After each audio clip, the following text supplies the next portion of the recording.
All right, good evening, everyone. The time is 6:30, and I would like to call this regular session of Chardon City Council to order. Please join me in the Pledge of Allegiance. Pledge allegiance to the flag of the United States of America and to the republic for which it stands, one nation under God, indivisible, with liberty and justice for all.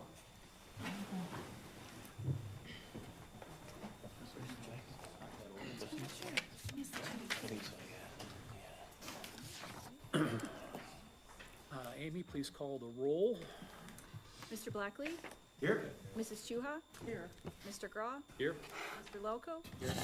Martin? Here. Ms. Means? Here. Mr. Molesky? Here. Moving on to approval of minutes. Are there any additions or corrections to the November 13th public hearing, November 13th regular session, or December 2nd special session minutes?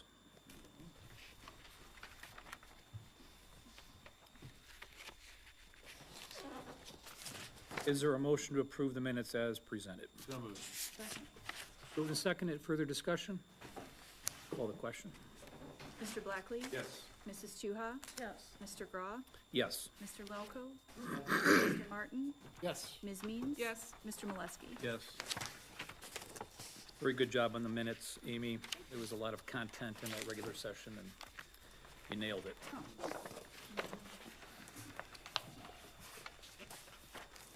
And you know, I know some communities or whoever take quite a long time to get their minutes put together. And those, of course, it was a special, which is easier, but talk about quick turnaround. Thank you. Good job. Moving on to the manager's report. Good evening, Ben. Good evening, Mayor and Council. I'll just get right into it. So on staffing, Robert Rondini was hired in Public Works as the new maintenance worker and cemetery sexton.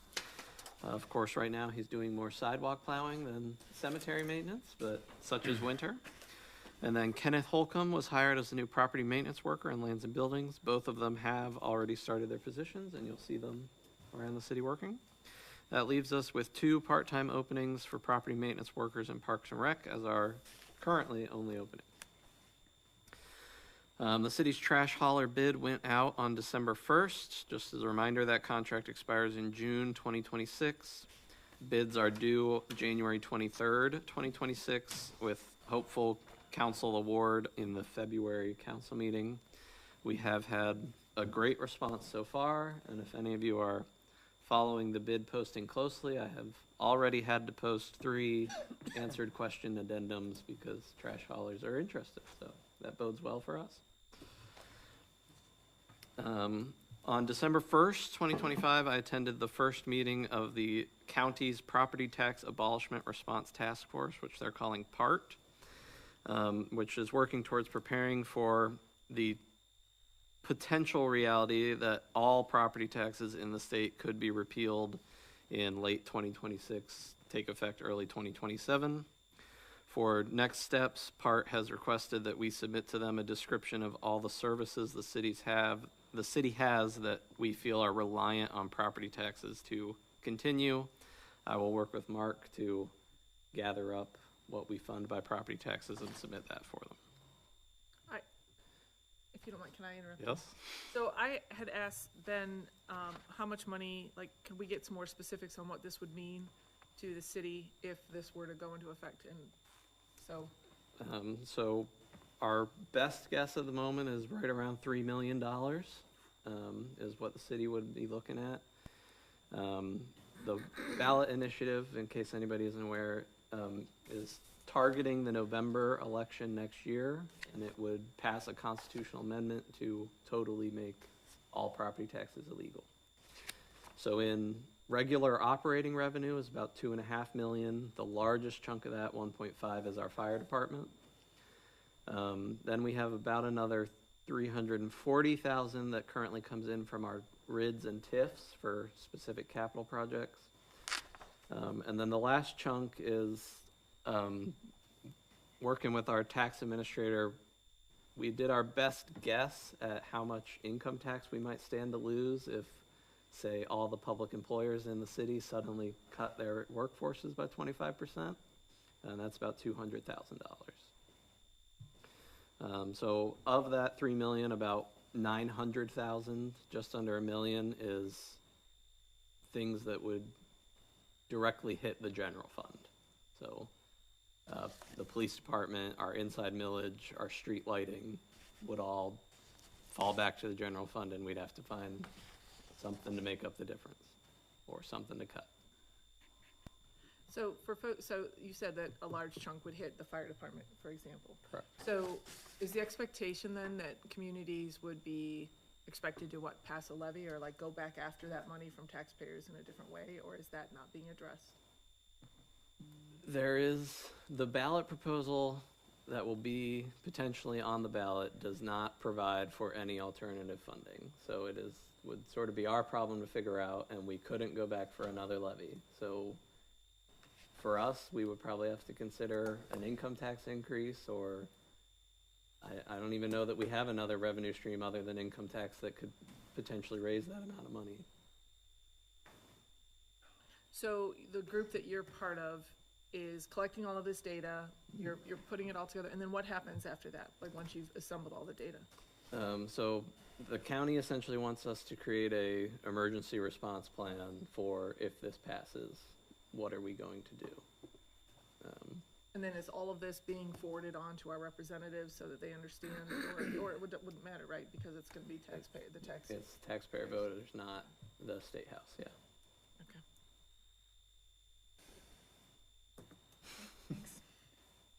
So the State House may have to they'll have to come up, if that actually passed, they'll have to come up with other, years ago, they abolished the ability for local communities to have a sales tax. So that could be, in addition to income tax, it could be another funding source. And shortly after 2008 crash, they got rid of estate tax and TPP tax, and they cut the local government fund in half. Sort of the same thing that's been happening with schools, just on a less extreme level. The state has been steadily cutting back their share of local funding. Yeah, I mean, if this passes, the state's going to have to do something, not just for people like us with fire department, but the school districts are much more dependent on property taxes than we are. They're going to be in a world of hurt. The townships, in order to pay their fire departments, require levies. And the road programs and so on, all are based on levies.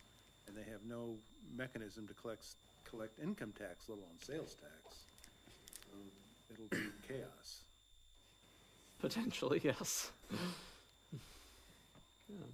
So I think that's what the county is for, is that there is readily available public information about just what really will be the impact if this passes.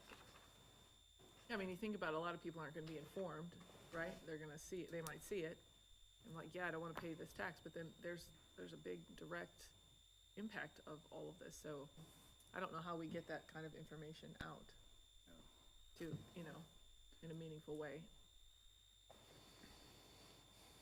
Is your group talking about like what kind of meaningful way you could get this information We did out? not talk about that All at right. this first meeting. Put that on the second one. But yes, certainly we'll be using what levers we have to share as much information as we can. Thank you. You're welcome.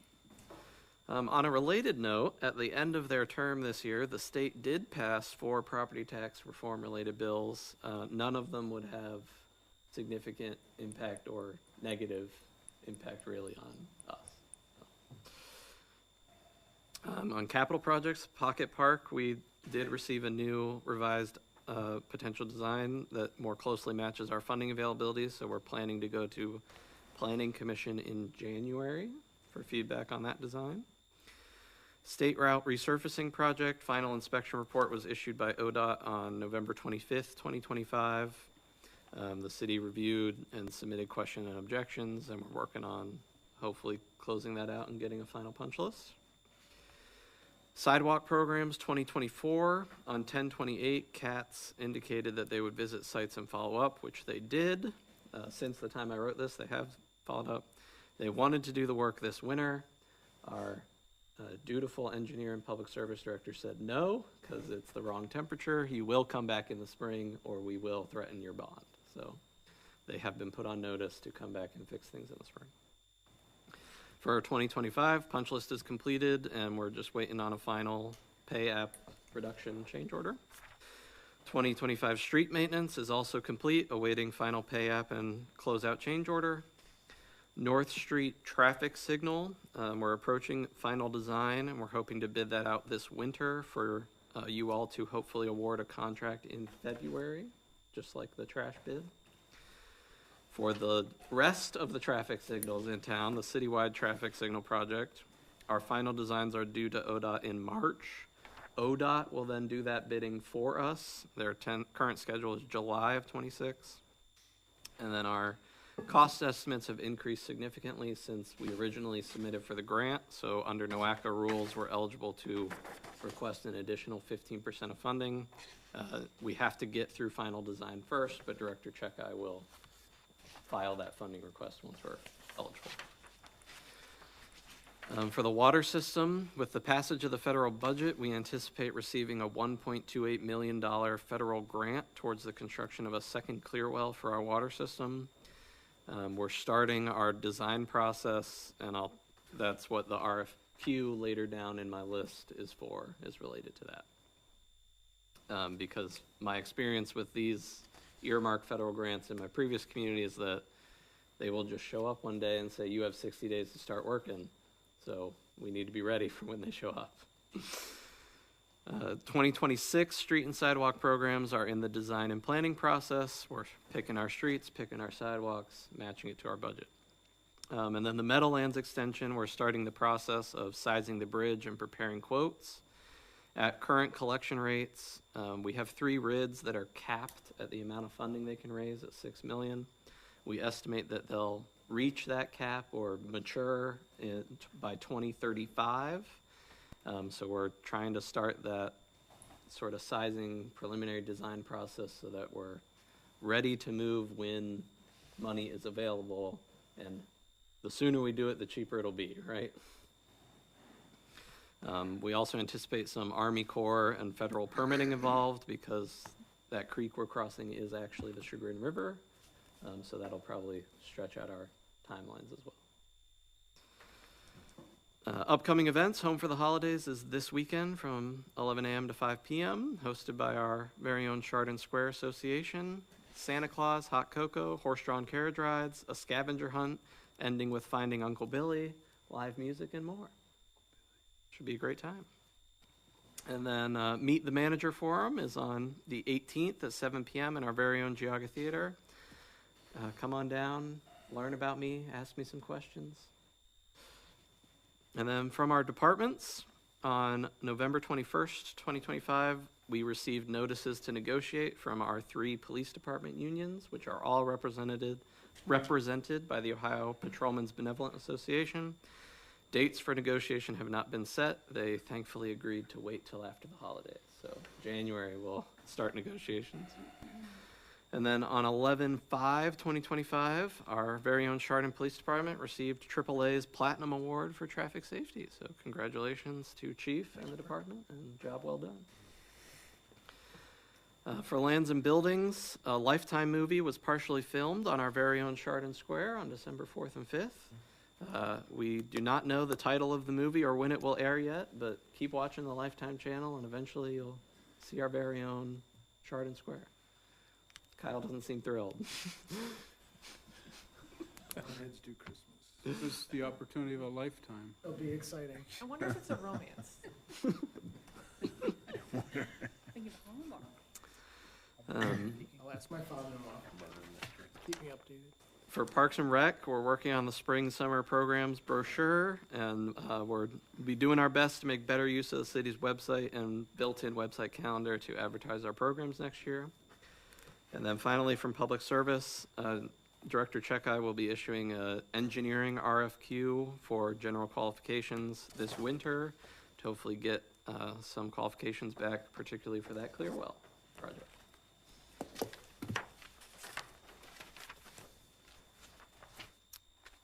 Very good. Chief, could you give us some insight into this AAA Platinum Award, because it sounds very cool. Sure, so this is our second year that we've won the, when I say won, because there's different levels, and you submit a package to the AAA. The package that goes to them is pretty comprehensive. It involves our traffic enforcement strategies, and what the outcomes of those were, what types of citations we're writing, where we're writing them. So there's a lot of analytical data like that. Then they also look at our social media campaigns and what we're doing in the community to educate the public about traffic safety and pedestrian safety. So they take all that information is compiled, and really between the two sergeants, Lieutenant Lisa and Melissa Leslie, they do a really good job of putting a comprehensive package together that could send to the AAA. They review that and they compare that to the submissions of the law enforcement agencies that choose to participate in it across northeastern Ohio, and then they decide based on a matrix that they have where we fall in for award recognition. So this is the second year in a row that we've been awarded with the Platinum Award, which is the highest level that they recognize. So we're really pleased with it, and kudos to the staff, because it's really an all hands on deck type of submission that goes to them. So if all of our officers aren't participating in some fashion, we don't make the cut. Congratulations on that. Appreciate that. I'll And our pass that on to the folks. Congratulations to the entire staff. And also thanks for the Shop with the Cop activities at Home Depot, Walmart. And Walmart, yes, sir. And kudos to everybody that participated. That's really another event that we look forward to every year. This year we had three major donors between the Eagles Tractor Supply and Walmart. Between the three of them, very generous donations. And the community comes out to help wrap. We had a number of wrappers, including some of the folks in the room here. This year we shopped for 6 families, and I think it was 16 or 17 children. Pretty good event. And I think at the end of the day, when you look at these little folks and you realize the situations that they're coming from, it makes it all worthwhile. And this year in particular, at the end of the day, there was one little girl. She was from a family of 6. She came up to me as she was leaving. She had written a letter to me, thanking us for doing it. And she had a tear in her eye when she was handing it to me, and I was like, wow. It's like that's that kind of thing, and that's why we do it. So. yeah, it was a delight to participate, and Dave's wife, Freddie, created this incredible display of homemade cookies. It was amazing. And it was very well received by. Yeah, they were mostly gone. Yeah. I guarantee you by the end of the day, they were all gone. He was glad to do it. Yeah, thank you very much for that. Thank Freddie. I was not permitted to do any wrapping. Councilman Means had me do stickers. But did you get a cookie? Well, we all, play to our strengths. What's next on the agenda? Chris, Mayor, well, I have a third. question. Yeah, go ahead. Under 2026 street and sidewalk program, Mm-hmm. I assume in 26 we're doing the next, whatever round comes in order. I don't know where we are. That's correct. Okay. As far as the streets go, Yes. that's being, I know you're putting together where we are on streets citywide and everything, Yeah. but is that coming back to council for approval on the specific streets? Or at least to the service committee? If you'd like it to. I think we should at least have the opportunity to hear what they are and make sure we're all in agreement, because, one of our primary responsibilities as a council is to maintain the streets. And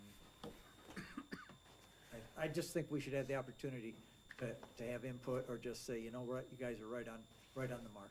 Right, so where we're focused right now is in the same neighborhood as this year. So this year we did Chardon Avenue between Maple and Basquin, and we did Basquin.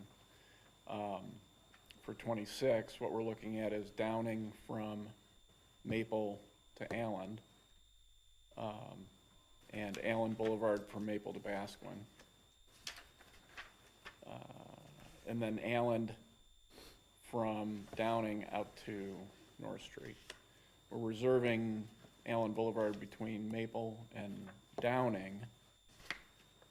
Like, is everyone keeping pace here? You know where we are?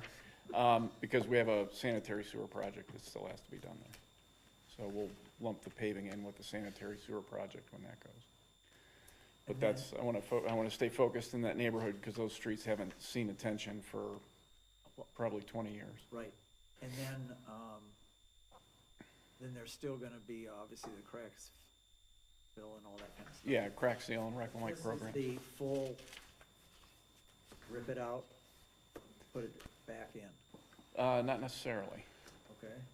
So, what we did on Chardon and Basquin this year is we took 3 inches off, assessed the pavement, proof rolled it, looked for soft spots, made But we're repairs not and talking chip and resurfaced it. seal, we're talking. We're not chip and seal. It is mill and repave, but not That's what full I mean. depth. That's, yeah, okay. Yeah. I think it's typically the case that infrastructure projects go to the appropriate committee for review before they go out to bid. That's the way we've done in the past, and I would expect us to continue to do it in the future. That water and sewer projects would go through that committee, and street and other related projects go through service.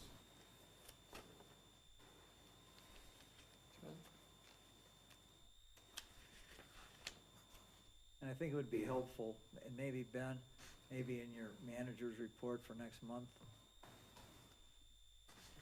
put down what he said, as far as those streets, 'cause I couldn't keep track of this one to that one. Yes. But I have had some concerns about those areas that we're dealing with. Yeah. So that's good to, Yeah. So in general terms, the street network off of Maple, just south of the high school, right. And that has. is where we're focused.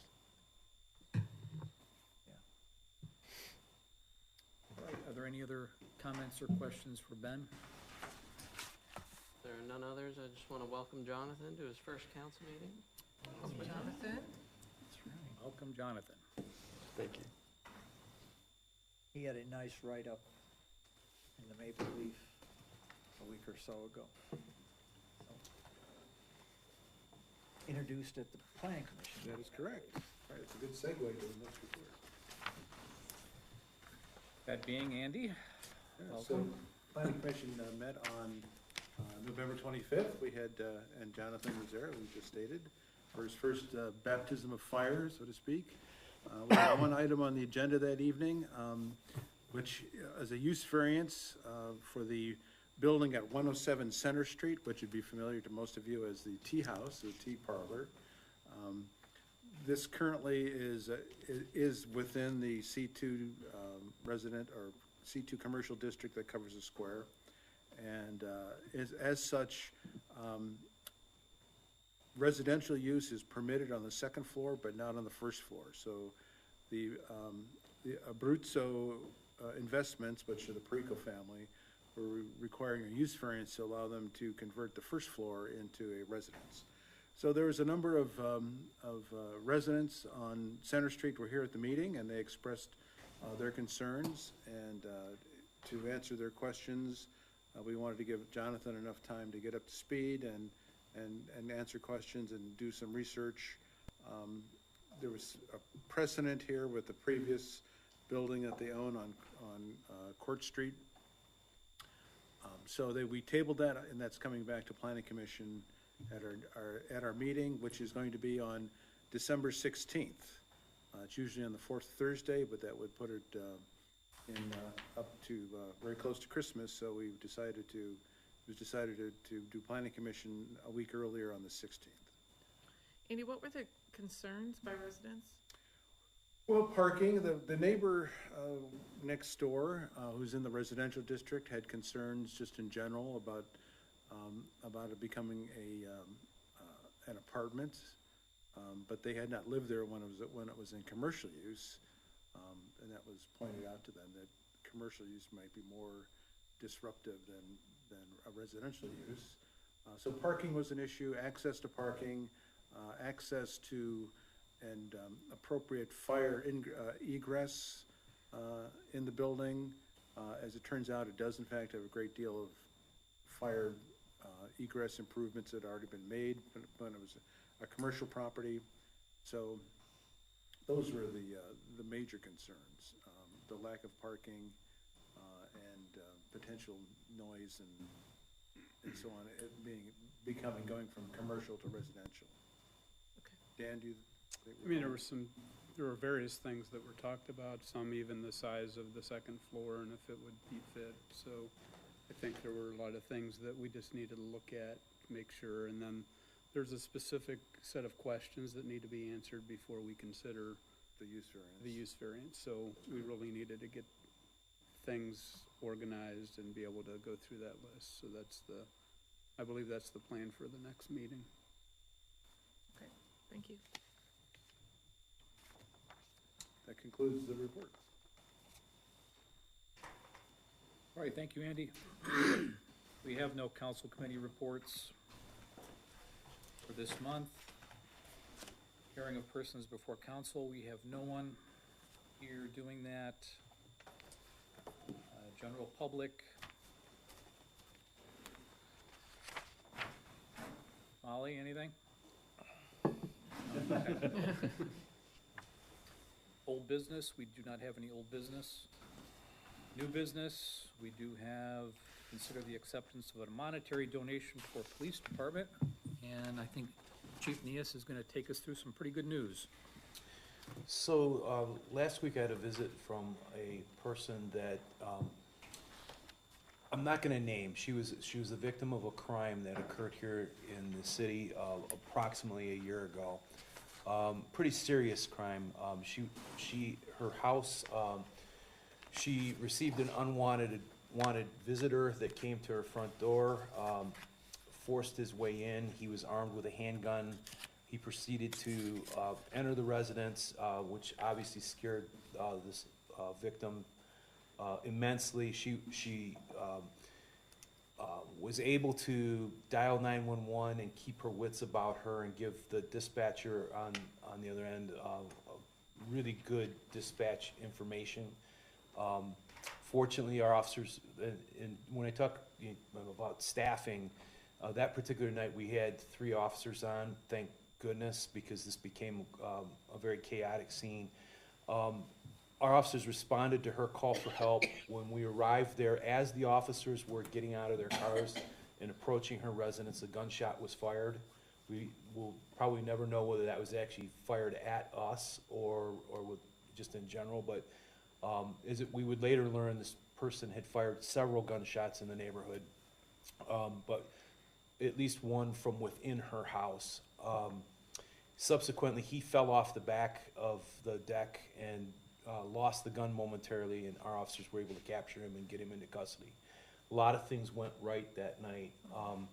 The victim was very, very pleased with the outcome, and in fact, the suspect was adjudicated and was recently sentenced for some very serious charges, including aggravated burglary with gun specs. He just received a sentence of 13 years in prison, which is broken out based on the gun specs. He's going to do the lion's share of that prison sentence, which we were very pleased about. But then after the sentence was imposed, this victim came to see me, and she gave me a card. And I'm going to read the card because I think they'd probably do a better job than me trying to articulate. So she says, Dear Chief Nias, thank yous always seem inadequate in expressing my appreciation for all the help and support your officers provided to me on December 1st, 2024. Their gentleness and kindness was a blessing to me. Please let them know I appreciate it, and I pray for blessings for their protection from all harm. May God bless you all and for what you do. And included within this card was a check for $10,000. Obviously, I was stunned when she handed that to me, when I read what it was. She would like that money to be earmarked as something that we could do for the officers that would help them be efficient in what they do and help keep them safe. So obviously, I talked to the city manager about it. We thought we needed to bring it to your attention, and but she very gracious, and she very much wants to support the police department and support the city of Chardon. She's very pleased to reside here. We spent about 90 minutes with her, talking to her about the case, because obviously what she went through would be traumatic for anybody. But then you take a person that's in a house by themselves and have what happened to her happen, and then you carry that carries forth. Then we leave, and then she's left with the trauma of what's happened, and that doesn't end at that point. It continues on for the months, days, months, and sometimes years to get to an adjudication, which finally just happened for her. I mean, it's a relatively quick case to bring to fruition, but the officers that were working that night did an outstanding job. It was Sergeant Carlson, officers Klima and Mullet. They were there very quickly. They handled themselves very professionally. This was definitely a situation, if you saw the video, you saw what happened there, this could have ended very badly for everybody involved. But by their immediate and quick actions, we were able to just get this person into custody and move forward. So she was very, very pleased with the outcome and with the performance of the department. So By our gift acceptance policy, council has to accept the gift. In talking to Chief, he'll work on identifying what exactly to spend it on, and then we'll add it as either a supplemental appropriation or part of the permanent appropriations, depending on how the timeline lines up. Well, Chief, thanks for the extra details. It's an amazing gesture, and I'll be glad to make a motion to accept that monetary offer for the police department. No, second? Any further discussion? Call the question. Mrs. Chuha? Yes. Mr. Grau? Yes. Mr. Lelko? Yes. Mr. Martin? Yes. Yes. Mr. Molesky? Yes. Mr. Blackley? Yes. That is a great story. Thank you again, Chief. the officers do a great job, and when you see what sometimes we go through and what they experience and how fast things happen, it's we're blessed that they're willing to do it. It's and they do a great job. So they make my job easy, actually. We'll move on to legislation. A, would anyone like this ordinance read in its entirety? Hearing none. Ordinance authorizing the city manager to enter into an agreement with Yaga Local Access Cable Corporation for cable television local access programming and declaring an emergency. Is there a motion to read this by title only for the second and third time? So moved. Second. Moved and seconded. Further discussion? Call the question. Mr. Grau? Yes. Mr. Lelko? Yes. Mr. Martin? Yes. Ms. Means? Yes. Mr. Molesky? Yes. Mr. Blackley? Yes. Mrs. Chuha? Yes. Motion carries. Number and read it, please. Ordinance number 3334, an ordinance authorizing the city manager to enter into an agreement with Yaga Local Access Cable Corporation for cable television local access programming and declaring an emergency. Ordinance number 3334, an ordinance authorizing the city manager to enter into an agreement with Yaga Local Access Cable Corporation for cable television local access programming and declaring an emergency. Is there a motion for the adoption of ordinance 3334? Second. Moved and seconded. Further discussion? We'll start with Ben Young. Good evening. Good evening, Ben, again. As you all are probably aware, our current contract with GTV expires on December 31st of this year. So in preparation for their renewal, probably 2 months ago now, reached out to GTV to get some of the information that, according to their current contract, they're to provide to us for renewals. They did provide all of that information. reading through, some of the historic minutes, I'm aware that, council has discussed a number of options with GTV in the past. What staff has prepared for you, so what is pre-written for you tonight in the ordinance and the attached contract is a renewal on current terms. So continues at 25% retainage of the cable fees. I did accompany with all of GTV's information they submitted a memo where I tried to sort of summarize into one page sort of the key highlights, and then at the back I have a number of options that various members of council asked me to sort of think out and lay out what that would look like. I guess, would you like me to go through those options? I think you should articulate those options. So option one obviously is to renew the contract. As it's currently written for you is with the current terms. Council could obviously choose to increase the retainage, decrease the retainage, get rid of the retainage. Option two is the city could transition to providing its own programming, so we could live stream our own public meetings on YouTube, Facebook, Instagram, what say you, and retain the fees to help in that effort. Option three is we could redirect the cable fees to support some other effort. In my opinion, the best candidate for that would be the arts, and in particular our theater, to provide public programming in a different way, right? So we could use those cable fees to help provide programming at the theater.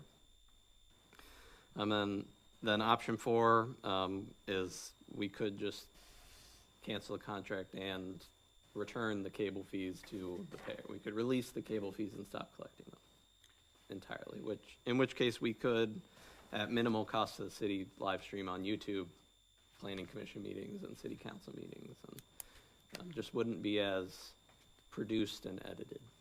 We have not been televising planning commission meetings previously, Correct. so not that we should be.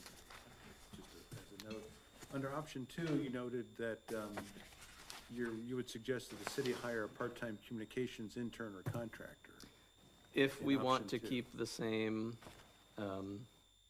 edited level of production on our council meetings. So right now, if you watch GTV's programming, they zoom into the person who's talking, they change which camera you're looking at, right?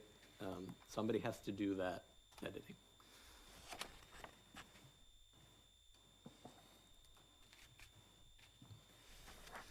If under option three, or the basic format, as you say, without video indexing or advanced editing, it would just be A room camera, room camera looking with at just, the dais. Yep. just, okay.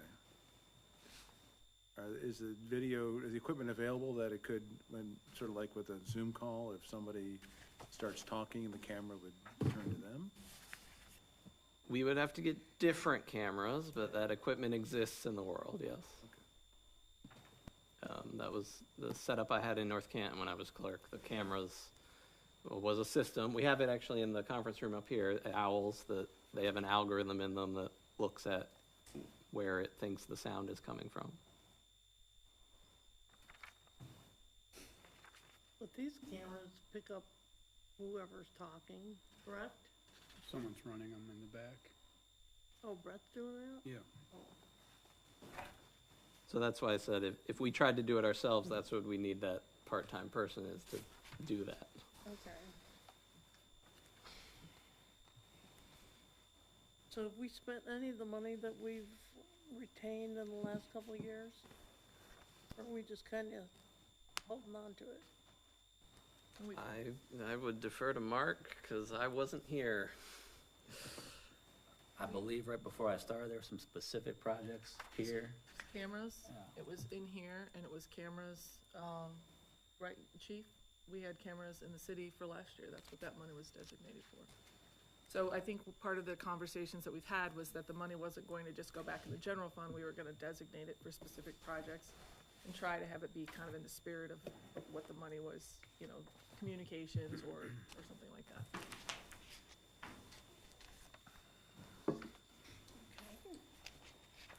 from a standpoint, I don't think that when the viewers necessarily pay the fee, that they're specifically earmarking it, that it has to be specifically a municipal use, because I know there's, with holiday concerts and ball games and things like that, they provide coverage for that as well. So I know that we're looking at it as a municipal use thing, but I think that there's more value that's gained from those who are paying the fees than just the municipal side of it. I pay $5.05, I think it is a month, for my franchise fee is. And I enjoyed watching on Spectrum One, the Kirtland Hornets championship game. I did, well, I had to pay extra for it, but I did too. Oh, I got it, cause I'm a Spectrum customer. You know, we don't have the option here. What if we renew the GTV and don't withhold anything? Let GTV have the whole kit and caboodle. We're Well, we've had that discussion plenty of times. several times. I'm bringing it up again. Okay. So I guess my response would be that it's a service that we provide a significant amount of funding for that is utilized by a dwindling part of our part of our population.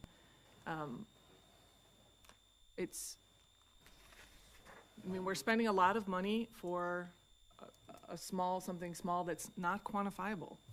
It's one. Who's saying we're spending the money? How are we spending the money? The city is providing the cable fees, right? Or this money could be used, city could use it, it can be given to different projects. It's like you said, it's not earmarked specifically for something. So we're choosing to release these fees or to provide these fees for this service that I think my position hasn't changed, that could be used by a broader, to service the community in a broader sense.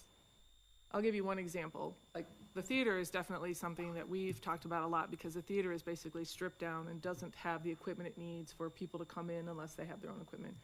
But let's just take a look at, could these fees, for example, or some of these fees be used to improve the sound system on the square? After we had the Christmas lighting ceremony, or we had feedback, I got feedback, I know Ben got feedback, that if you weren't right up against near the bandstand, you couldn't hear Free Harmony. We have people who have events on the square. On the summer, you use the microphone. If you're not near the Heritage House, you can't hear the announcements. Like, what if we use some of these fees to improve the sound system on the square? That would serve a broader audience than I think happens right now. Same opinion I've had as we've been going along, and most people have a phone and a recording device in their pocket, and they record and take pictures of things that are interesting to them. There are not people that are sitting and just watching these channels all day long. I mean, that's not happening. And Ben I asked Ben about some more specific, what metrics we can get. Our council meetings, people are watching on average who do watch, which is, as he pointed out in here, a small percentage, 15 minutes of a council meeting, which means they go to the part that they're interested in and they watch that part. That's okay.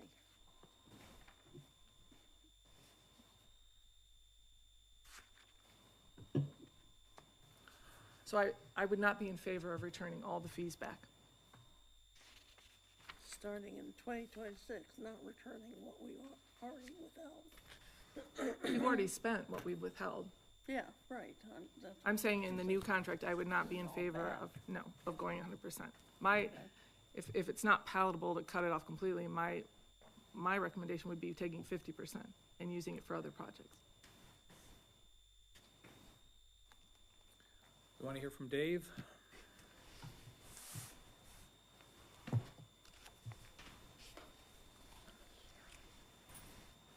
I guess I'm somewhat puzzled by a couple of the comments. I trust you saw the summary I sent you. Did everyone got the summary? So aside from the cable thing, we talked about this forever. You can't analyze who's watching on cable. Spectrum doesn't allow us. It's just not a metric you can come up with. But I think I provided you with some pretty impressive numbers in terms of what people are watching from the content we have on the internet. And with the app, we have this really neat app. Back to the, I think it makes people easier for someone to watch a council meeting if the new features we put in, the chaptering and the ability to look at the agenda and see where that particular part of the meeting that is of interest to you, you can go to and watch pretty easily. I think that's a neat thing to do, and I actually think it might encourage people to watch more parts of meetings than would otherwise, because otherwise I can't watch the whole thing because it's somewhere in there, but where can I find? We've now made it easier for people to find council meeting segments by coming up with the new modules we just installed this summer. I think that's a positive. All the other programming we do, I've never been, it's mostly school, mostly community programming, and I think that's very popular. I think I showed you in the spike we saw at the Maple Festival and the numbers we saw for Hilltopper football. I mean, frankly, folks, those are more popular than a council meeting. Sorry, but they are, and we've met that need, and people have responded by connecting to those channels, to those programs. I think it's worth it. We talk about the square cam. That's a little bit sort of a side issue to the thing, but 42,000 hits last month, 12,000 unique ones. I mean, that's a great thing. I think that's a great thing. I think the streaming we do with the app and on both channels now on our website, I think that expands the horizon. I've said in my memo, we connect with expats now. I think it's a great service. It's something that we touch, and it's a form of the arts. I've said that before. We are creative. We try to do things in a creative way. Exchanges with Ben, I'd love to do more for the city. A couple examples, the Shop with a Cop thing. We didn't know when that was happening. I know it happens, but I'm not told when it happens. The days of press releases and communications to us as to when the events are happening, we're not receiving that. And it's hard for me to find out all those things. We'd love to cover that stuff. I'd be thrilled to do that. So I just think, and I made it clear before that the cuts we've incurred have been punitive. I mean, they've hurt us. I lost my full-time employee because of the cuts. And so we're now, as I said in my memo, we're employing high school kids to do some of the things we have to do. We're struggling to get by with what we're getting now. And it'd be great to have the funding back, but it's up to you folks in terms of what you want to do. Did anyone think that the numbers we provided were halfway decent, impressive, good? I hope you did. David, did I answer any of your questions in the memo about the alternative funding question you raised last year? Yeah, as a reminder to everyone, I'd raised the issue of, can GTV go out and try to find funding in the community to support their program? And you did address it in there. I guess right now the only funding you get is from the football group. Right, yeah, and the school helps us out too. In the school. Right. I mean, and you're exactly right. Primarily GTV is showing school activities. I mean, we're a very, very small part of that, and we always will be. Right. And as Dave said, and I agree, let's face it, what's more fun to watch?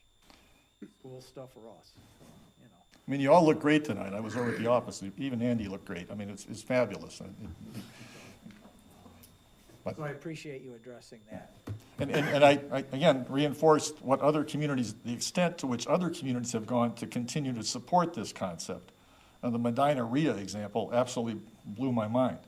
The fact that they're willing to take their Rita refund, if I want to call it that, and put it towards their channel. That's an amazing thing, but you see the commitment that community has to this concept. Whether this community wants to provide that kind of support is obviously up to you folks. Medina, as I understand it, though, is a municipally run service. Yes, right. But again, it speaks to the concept of the kind of thing, and they do the same kind of programming. They just don't do council meetings in Medina. Medina TV doesn't just do council meetings. They do much of what we do. And by the way, their budget's about $500,000. Ours is 130.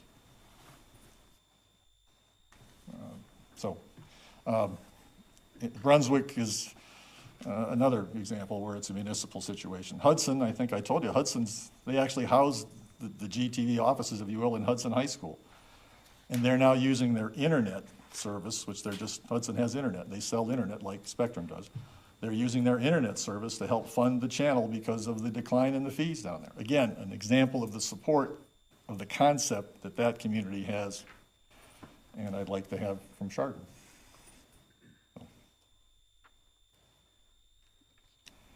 Thanks, Dave.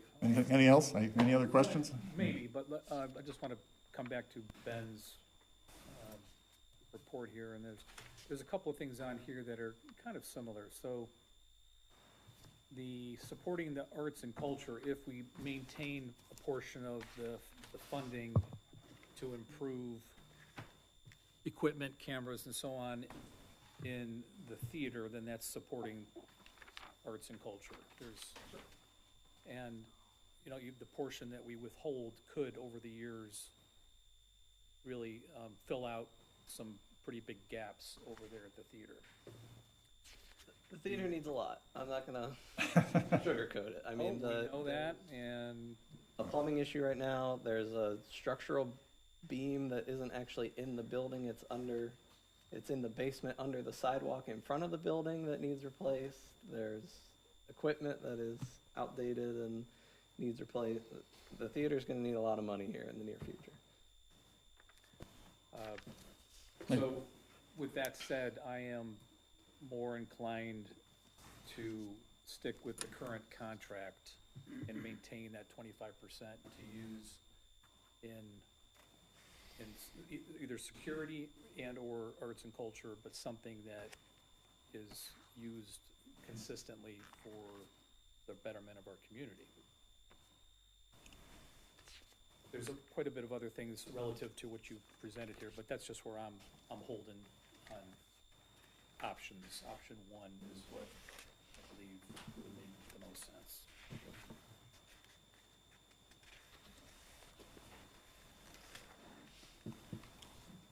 Could I make a comment about the sound at the Christmas lighting thing?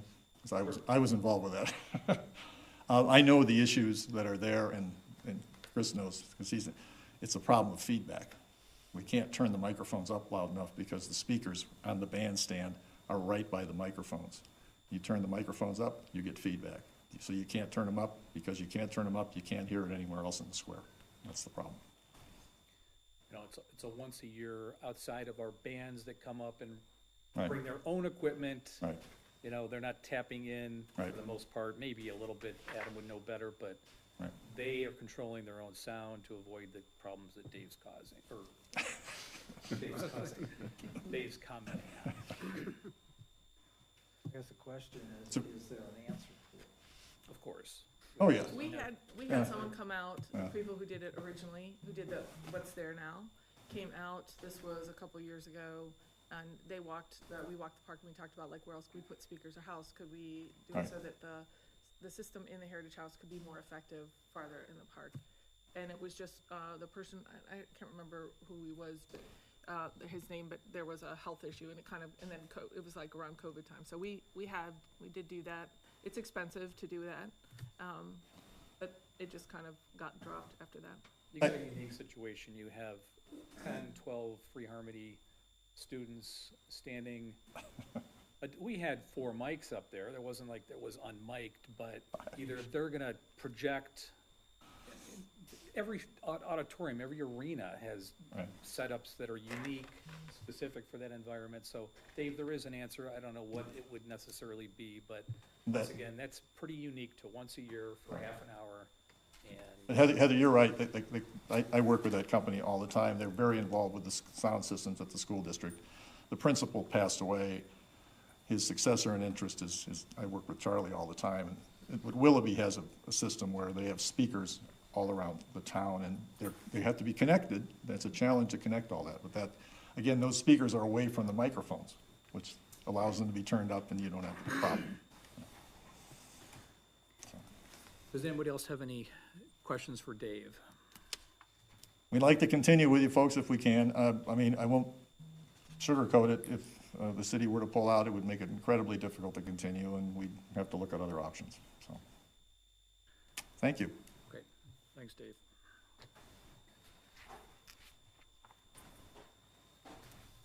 Anybody else have any I mean, comments? I'm with you. I'd like to, I mean, I think it makes sense to go with the current option. For at least another year.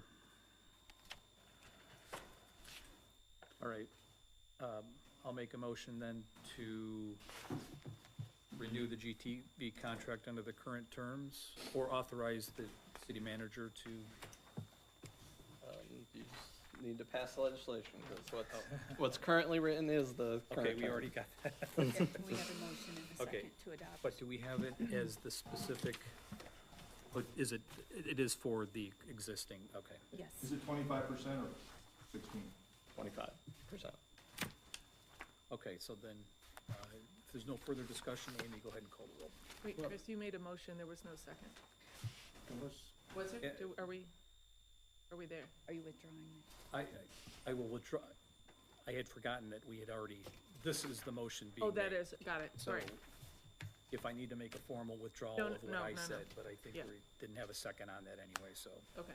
Well, just under further discussion, I think that I'm willing to support the status quo for another year, but we should definitely, these options just came to us now. I think they need to be explored in more detail. So, before we do this next year. Good comment. Following up with Andy, I'd like to see what it takes, if there's problems on the square, what's the answer? If there's issues at the theater, and I'm sure there are, what are we talking about? What are we talking the cost? So to follow up with you, Andy, I agree. That's good, very good, understood. Okay, now we can call the question. Mr. Lauko, Yes? Mr. Martin, Yes.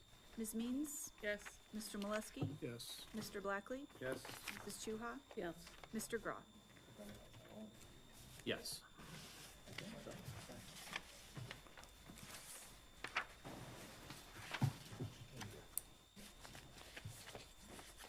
All right, moving on to legislation B. Would anyone like to hear this resolution read in its entirety? Hearing none? A resolution advancing funds in the city of Chardon Treasury for 2025 and declaring an emergency. Is there a motion to read this by title only for the second and third time? So moved. second? Moved and seconded, further discussion? Call the question. Mr. Martin, Yes. Ms. Means, Yes, Mr. Molesky, Yes. Mr. Blackley, Yes? Mrs. Chuha, Yes. Mr. Grau, Yes. Mr. Lauko. Yes. Motion carries. Number and read. Resolution number 26-25, a resolution advancing funds in the city of Chardon Treasury for 2025 and declaring an emergency. Resolution number 26-25, a resolution advancing funds in the city of Chardon Treasury for 2025 and declaring an emergency. Is there a motion for the adoption of resolution 26-25? So moved. second? Moved and seconded, further discussion? Mark? Thank you, Mayor, members of council. You have before you a resolution to advance funds in the amount of $62,000 from the general fund to the permissive tax fund. The advance is needed to bring the permissive tax fund out of the negative if the $300,000 permissive fund money is not received in 2025.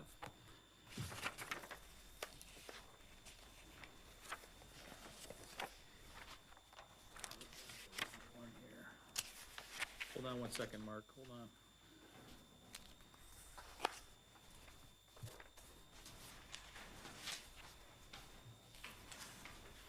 Okay, that's 26-25. All right, are there any questions or comments from Mark on that? Call the question. Ms. Means, Yes, Mr. Molesky, Yes. Mr. Blackley, Yes? Mrs. Chuha, Yes. Mr. Grau, Yes. Mr. Lauko, Mr. Martin. Yes. All right, moving on to legislation C. Would anyone like this ordinance read in its entirety? Hearing none.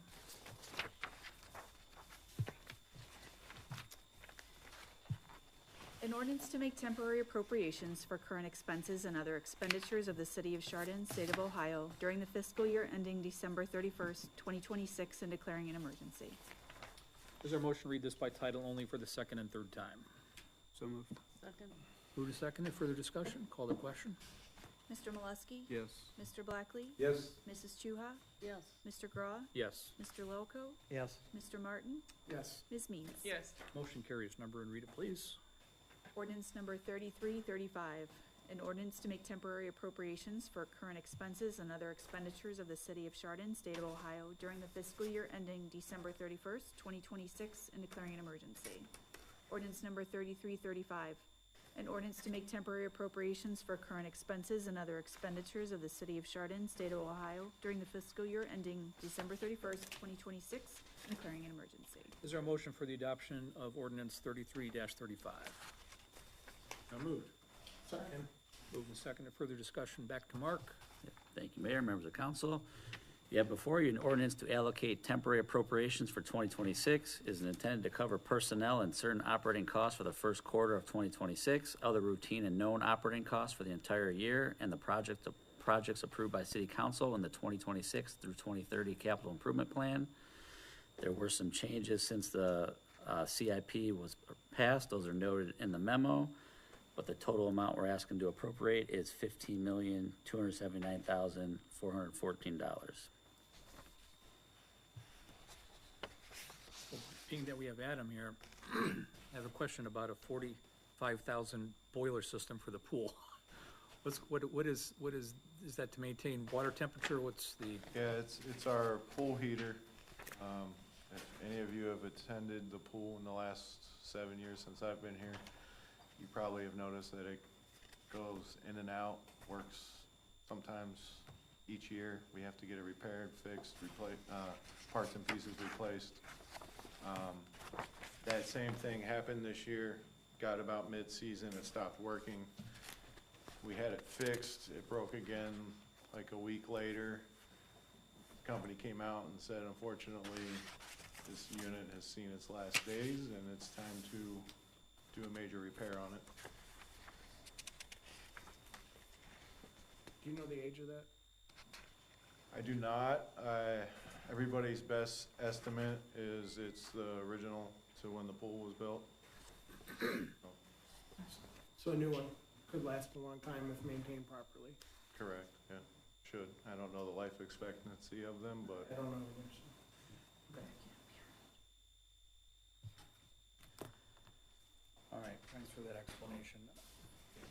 And maybe this was shown before in some budget meeting, but I don't recall this ever coming up. I remember other references to the pool and what is absolutely needed, and then we'd start talking years down the road relative to pool fees and so on, but that one just needed a little extra push. If we didn't do it, is that a deterrent to? so we keep our pool heated to about 83 degrees normally. And when it breaks, customers they can tell. So, It will be an unheated pool. So it will be whatever the ambient air temperature is, will be the temperature of the water. Well, you know, yeah, for the way it's extended periods of time in summer, it's 85 degrees, here's what I hear from people that early morning swim, that's when it's, that's the cold. yeah, 5 a.m. is. The cold jump in, Right. and so, all right, well, I just wanted to hear a little more on that, so. Are there any other questions or comments for Mark? Diving blocks, do we have them now? We do not. I did reach out to our rep and installers to get that process started so they could start as soon as possible in January, once all the budget stuff's passed. Wouldn't this be for the swim teams? Correct, swim teams, primary use of the diving blocks. So right now we have temporary diving blocks that we take in and out, and one had a sort of critical failure this year. And 3 or so of the other ones are showing signs of critical failure, so. Sounds like that's a safety issue, right? It's definitely a safety issue, yeah. Our swim team after the failure of the one this year, our swim team managed to get through the season without diving blocks this year, even though it wasn't ideal. They even relocated some of their meets to other facilities so that they can continue their swim season. I know, I am not familiar with the swim teams, okay, so these could be stupid questions, I don't know. Do the swim teams raise funds on their own? They're tampering with working on getting sponsorship to possibly help out with some of this diving block situation. It's very early stages. It hasn't been talked about by them. They've mentioned it in passing, but there's no guarantee. They haven't done anything in the past to raise their own funds. It is one of the swim team registration fees are one of our largest revenue sources for the pool. And here goes $42,000.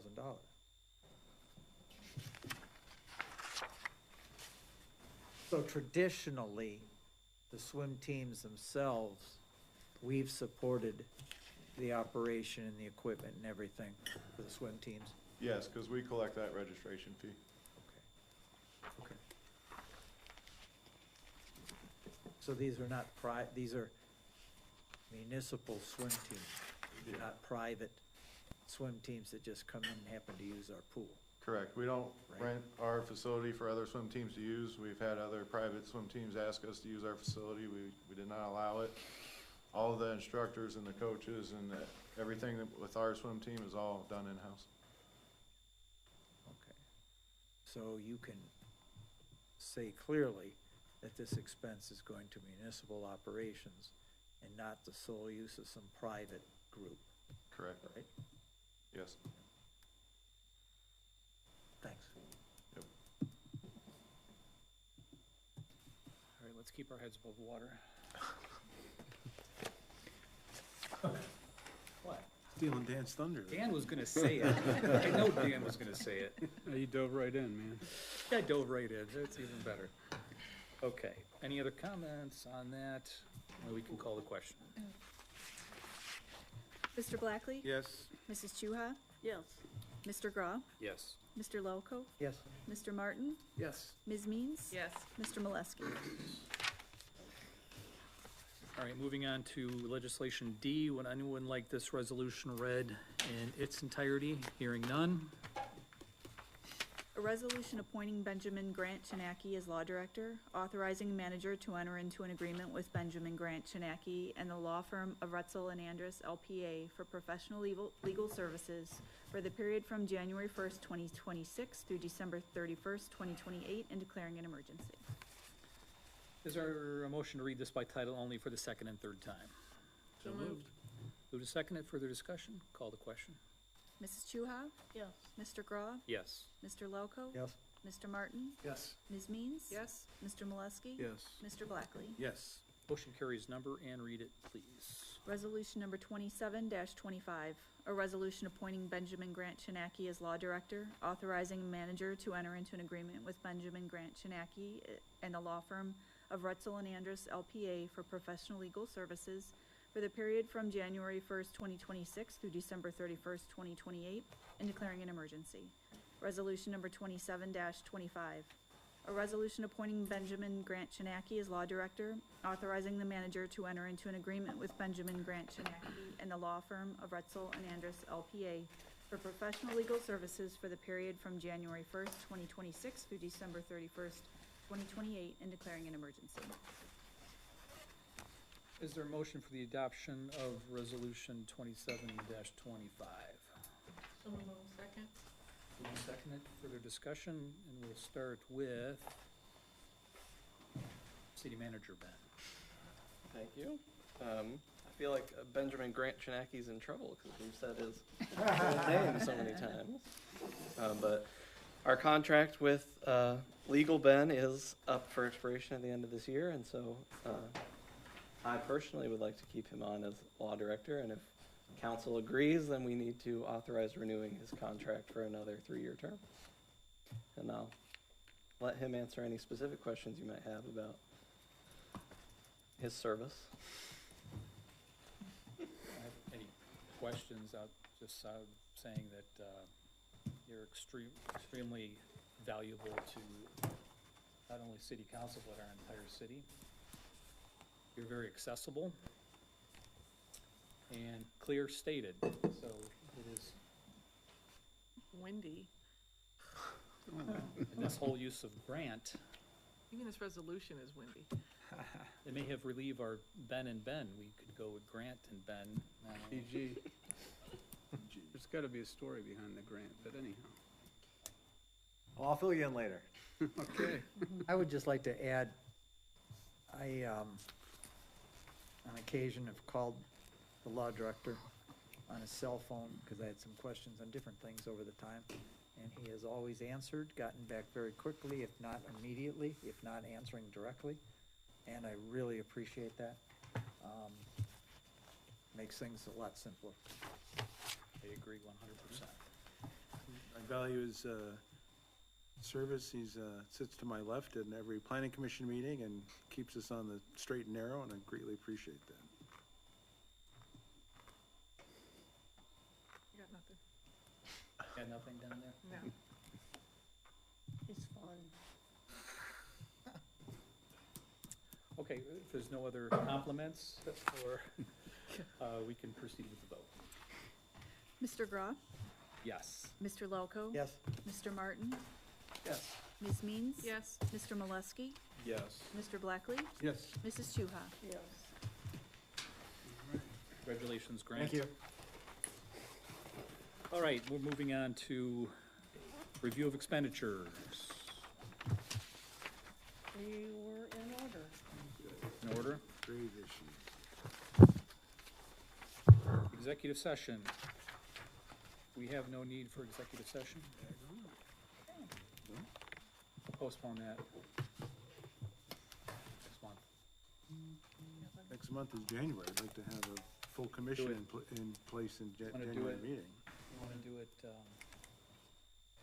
we couldn't do it the January meeting for your first planning commission meeting, Oh, I guess we could, looking at this schedule, yes. right? Yep. And I also wanna know about the third person when we get together to talk Okay. about, okay? Yep. Okay. January 8th is our regular. Yeah. All right, okay. So, yeah, we have currently three people interested in planning commission. I think we're still entertaining applications, so, but I would like to impanel, or have we have one term it's ending, full term it's ending this year, and then a term, I think, remaining, how much? For next year, I think. For it's- 2027 is the second Oh, one. the second Okay, one, so 27. need to fulfill the remainder of that term. So I would like to have a full commission impaneled at our first meeting in January if possible. As things exist right now, I think that's completely doable. There's a third person in play that, Andy has not yet, engaged to a proper level, so we just wanna make sure that, I tried to, so we're trying to reach out to this other Yeah. individual. And it's not to say that if anyone else who's watching, if they're interested, to, please send your letter of interest to, Amy Day, Clerk of, Council, and, she'll relay it to us, and we will be in contact. and there's other opportunities as well for openings, so reach out to Amy and ask. Okay, any other business to come before council? I have an issue. Dave? As we all know, and Ben, I need your help here a little bit. I don't need an answer tonight, but, as we all know, we've been told that part of our charter is not correct, and so, the part of the annexation. I wouldn't say it's not correct, I would say it's not enforceable. Not enforceable, okay. So my question is that something that we should be addressing soon, like at the next general election with a charter amendment? Or can it wait to the next charter review committee, which I think is in 28? Just, don't need an answer tonight, just something to throw out there to see if that's something we should be cleaning up or not. I think it needs to be a general topic that and I agree, it should be cleaned up. What I'm thinking, and this is sort of thinking out of the box a little bit, but if we discussed before about this potential amendment to the Ohio Constitution outlawing property tax, that's going to put the townships in a bad position. We may need to enter into things like joint economic development agreements with them, or even expand the city by annexation. So in order to bring in additional areas that could be developed for the city to expand water and sewer, we need more ratepayers, I think, and to help fund those utilities. So if that should happen, we need to be prepared to share services on some basis with the surrounding community. I'm thinking specifically about fire and water, fire and police. Anyhow, just to back up what you're saying. So I just threw that out there. It's something we ought to ponder a little bit to see if it's something we do want to address relatively soon or could possibly wait. I'll defer to you guys on how you want to handle it. In terms of presenting a charter amendment to the voters, you still have to get the approval of the voters to make the amendment take effect. And so hypothetically, you might not get what you asked for, and that could create additional confusion. Because I can tell you twice it's been on the ballot to return to take the voters say out of it, and it was soundly defeated both times. Once, and Amy helped me here, I was gonna bring it and I forgot, but I had the date. It's been a while, but it's been out there twice. And one of my concerns is we'd have it on the ballot and the public might not understand what we're doing. And correct. And so the issue you'll run into is the public will think that the annexation provision is enforceable. Right. And they will think that we've ratified it once again, and anyone who would challenge it in court would likely be successful. And so you would have the headache and the cost, frustration of either attempting to enforce an unenforceable charter provision or a public who thinks you're not enforcing an unenforceable charter provision, neither of which are necessarily good things. just food for thought for the future, keep in mind. I think we should earmark it for the next charter review, because I think Ben was able to navigate us through what we needed to navigate through, and I think it's better to have that committee make the recommendation than for us to try to do it on an off cycle, because it may have an appearance that isn't, supported. When is the next charter review? I think 28.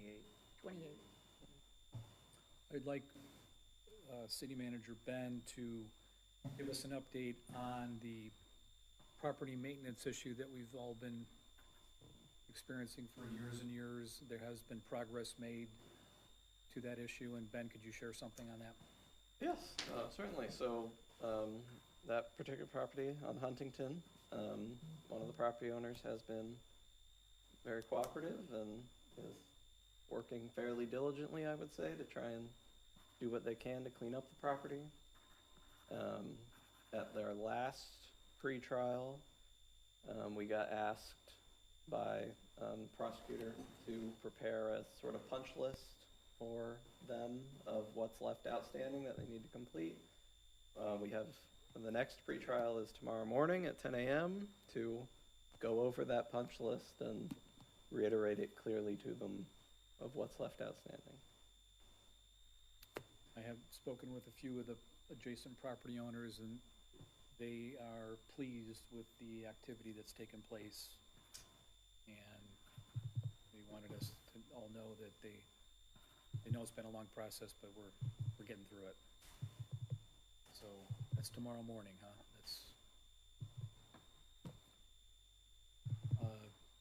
It's been a challenging year on personnel issues here, and we all came together in a good fashion. I want to thank everyone for their patience and cooperation, and to our new staff members. It feels good to have everybody kind of in-house prior to the end of the year. So we appreciate it.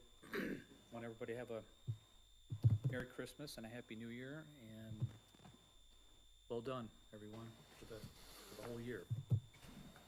Staff, of course. Thank you. Move to adjourn? I'll second that. All in favor signify by saying aye. Aye. Likewise opposed. We are adjourned at 7:50.